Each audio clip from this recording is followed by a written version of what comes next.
Let's start at the beginning. Starting your own business as a mum, what made you do it?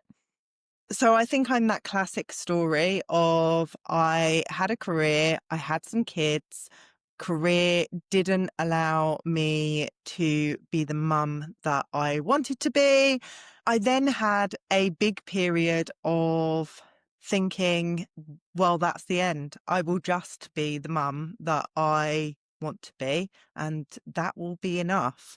But essentially, I remember I had my youngest child, so my third born, in the back of the car asleep, and I'd driven sort of slowly to school. I was doing quite a long school run at the time, and in order to get him to go to sleep, because he was a crap sleeper, and he was asleep in the back of the car, and I was parked up outside the school. I was actually parked up outside my friend's house who lives next door to the school on her Wi-Fi, because there's a bit of a Wi-Fi blocker around the school. You know how it is. And I was just scrolling, thinking, what the fuck am I going to do with my life? Like, is this it? And I was so grateful for my family, my children. I was grateful for the fact that I had a partner who could, was he my husband at the time? No, he was just my partner at the time, who could provide for us so that I could be at home and be the mum that I wanted to be. But I knew that there was like this part of me that was so deeply unfulfilled. And I told myself all of these stories about the fact that I was an ex-teacher. My only skill in life was standing up in front of 30 children and making them vaguely care about getting a C in English at GCSE. And therefore, I'd never worked in a business. I knew nothing about work beyond the classroom, and therefore I was massively unemployable. And there was a big period where that was the story that I believed.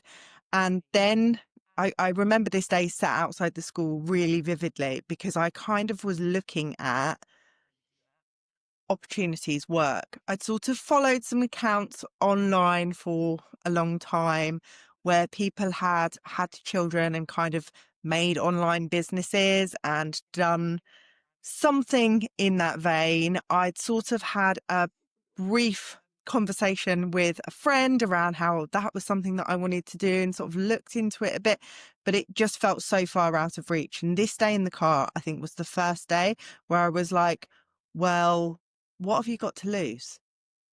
And I basically looked at a couple of things whereby they were like freelance writing roles, content creation, things like that. I was doing a little bit of tutoring as well, and somebody who I met through that work kind of said, well, we're looking for someone to build some courses. Come and write for us. And I knew a friend who was a coach, and she was like, I need someone to do my social content. Can you come and do a bit of that a couple of hours a week, and I'll pay you like nothing, essentially.